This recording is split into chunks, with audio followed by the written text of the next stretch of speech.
Good morning. I've only been introduced to Esther, Jerry, and Abraham since June of this year.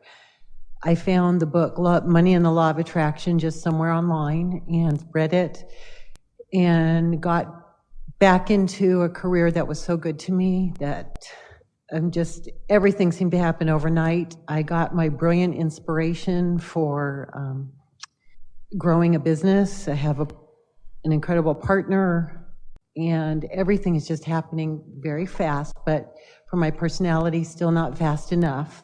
So we just want to interrupt just briefly here and just put all of this in context. You'd been sifting and asking for a while, and you had a vortex ripe and ready to be received and realized by you. You read the book, it resonated with you, and what resonance is finding a vibrational frequency that equals the frequency of your source. So you found that resonance. So for a while, no resistance. You kind of set it aside because you were preoccupied with all of this new resonance you were feeling, and ideas began flowing rapidly for you. And as the ideas began flowing rapidly for you, then things began moving faster than they had before. And then there is a pattern for most to then step back into old worrisome habits rather than continuing the perpetuation of the new habits. And the first step into that perpetuation of resistance is the conversation that you are about to have. yes.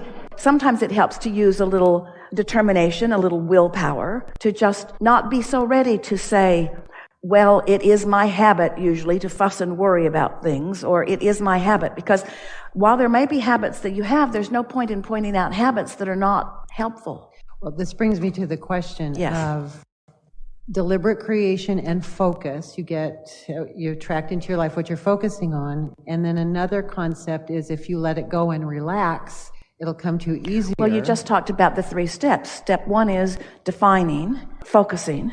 And the step 3 is allowing what you've already focused upon to come into your experience.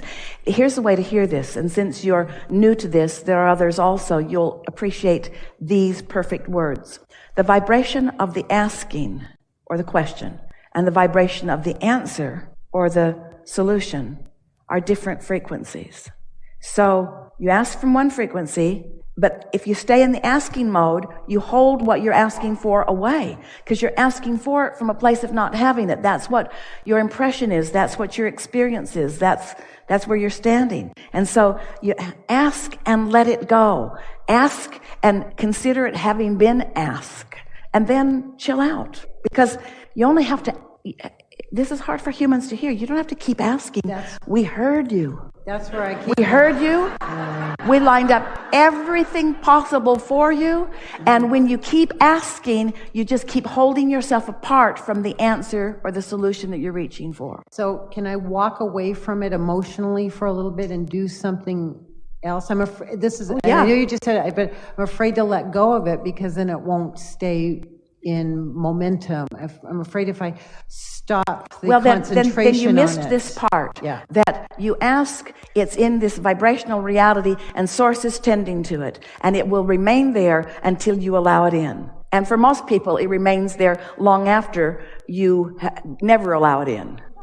It remains there for you. It remains there for you. People say, I fear that, and fear is that emotion of resistance. I fear that I will get to the dock and my ship will have already sailed and I will have missed it. And we say there's another and another and another and another and another and another.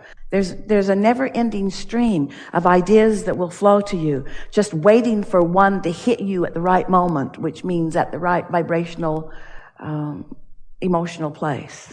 It's not going anywhere. So if I let it go and relax and let it happen, it's still going to happen. I don't have to. Only if you relax and let it go will it happen, not if. Only. Because you can't stand in worry about something and let it in. See, every subject is 2 subjects, wanted and absence of it. And you can tell by the way you feel which end of the stick your vibration is about right now. So you used words like fear or worry. Fear or worry means you're on the end of the stick where you're holding it off. And it's sort of a perpetual cycle because you fear it won't come, and then it doesn't come, and then you fear it'll keep not coming, and then it keeps not coming, and then you fear. But you've got another pattern going. You just said to us, there were things I wanted. I returned to my dream occupation. Things moved very rapidly for me. That's the momentum that you don't have to stand still and do nothing. Tell that story over and over and over and over again. Get preoccupied with what is working, you see. Because you cannot appreciate and worry at the same time. You can't love and worry at the same time. You can't positively anticipate and negatively anticipate at the same time. It's one or the other. So we're not asking you to just withdraw and crawl under a rock, although in many cases it would be helpful.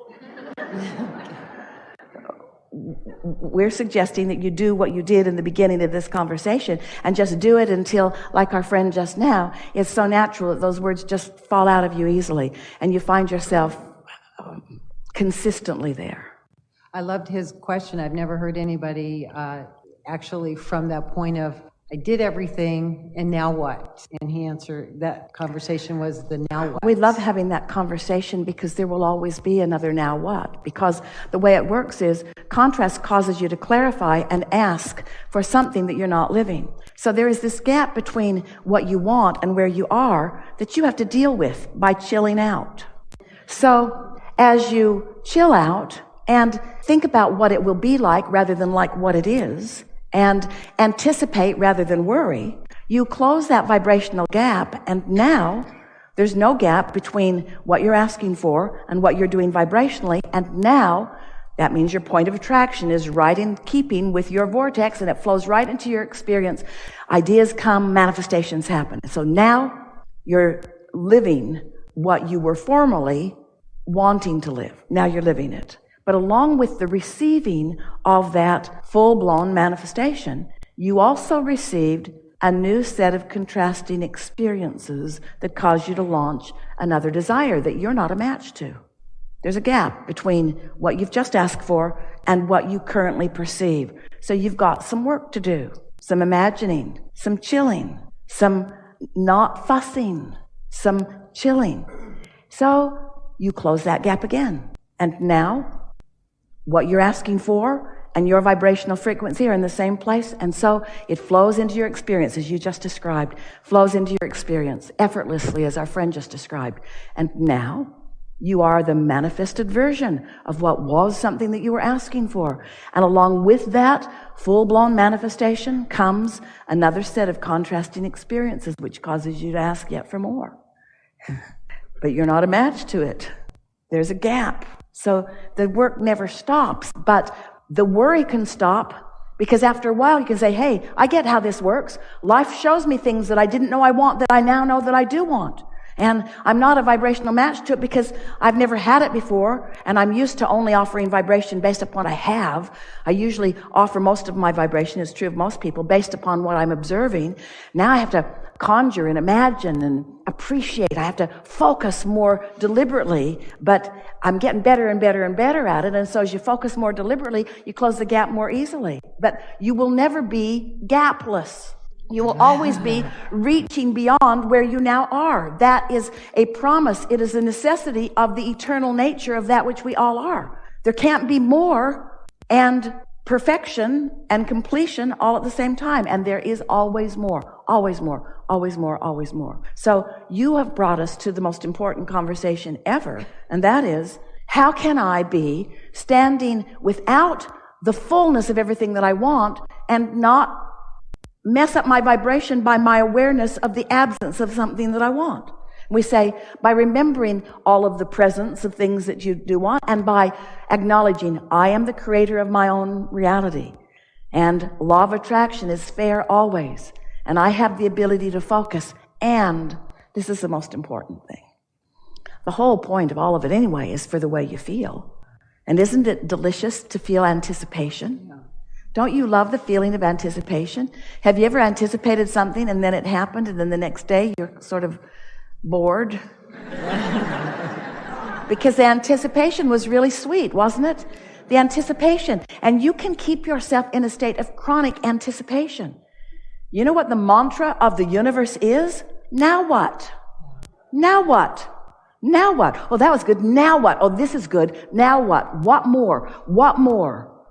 You were willing to be born into a little tiny body that couldn't walk or talk. You didn't have any teeth. You didn't have good balance, because you knew that this environment would inspire, now what? Now what?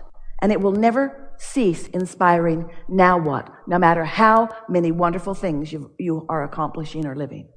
And the where's mine crowd will be accusing you of greed in your now what from your ivory tower of lovely life experience. But you're never going to be able to stop saying, now what, now what, now what, now what, now what. You know why? Because we're in your head saying, now what, now what, now what, now what. We're eternal. We're eternal beings. Now what? Now what? Now what? Now what could Congress do? Talk to each other. That'd be nice. Appreciate each other. That'd be nice. Now what? Now what? Now what? Now what? Now what? Oh, when the possibilities feel unlimited within you, now what is so sweet. When they don't, it's, oh, now what? This is still incredible, because now I'm retracing the steps that you're asking me to focus on. And I remember I'd heard of you and Abraham for years, and like I said, just got introduced through the book. Then I went on the web page and saw events, and wow, you're coming to town. I mean, that's how fast it happened, and now to be in this chair. And I remember saying, if I ever got in the hot seat, I wanted to ask, is there such thing as delusion? I mean, we're creating we're creating experience here. We're in human imagining... terms, yes. In human terms, looking beyond what is always considered delusion. And that's what the definition of delusion would be. But for our purposes, it's a good thing. But they write off people who have grandiose ideas as delusional. And I want to be delusional. I want to think of things that aren't thought of before. Yeah. I mean, that's funny, but I mean, that's where my creativity comes from, is going, well, I don't like what is, so what can I make? And that's where we came across the idea we're working on. The thing is, the greatest creators on your planet were always dreaming of something beyond what was. And when they were able to accomplish it, then they are called masters. But when you're still in the gap, they call you delusional. You see, so the world only wants to recognize your brilliance after you have maintained your positive expectation and accomplished the consistent frequency which allows it until it manifests into your experience. You just can't listen to the peanut gallery, because at the same time that they're calling you delusional, once you accomplish it, then they call you greedy for having more than they have. So you just sort of have to leave everybody else out of the equation and master your own gap. Take pleasure from your gap. That really is the way we would approach life. Ooh, to want something that I don't have, how fresh and sweet that is. Knowing that I can have it, it's sweet. Believing that I can't have it, it's sour. But to want something and believe in the possibility of it, to believe that all children can go to bed fed, that's a dream worth dreaming. But to believe that you have enough to buy whatever you want, that's a dream worth dreaming too.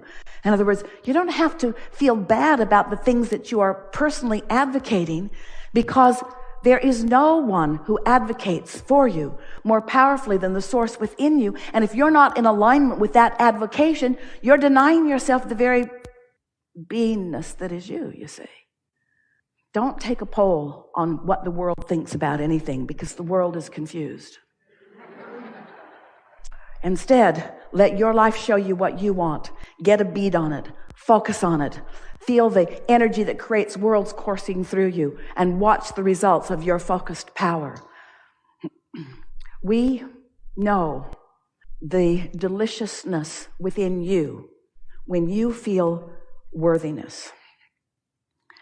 And we also know that the path to your unequivocal, chronic feeling of worthiness is vibrational alignment with the source within you. Nothing will make you feel more loved than the universe yielding to you your heart's desires. The universe has always been yielding to you your heart's desires, but in your determination that you are not worthy, you don't let it in.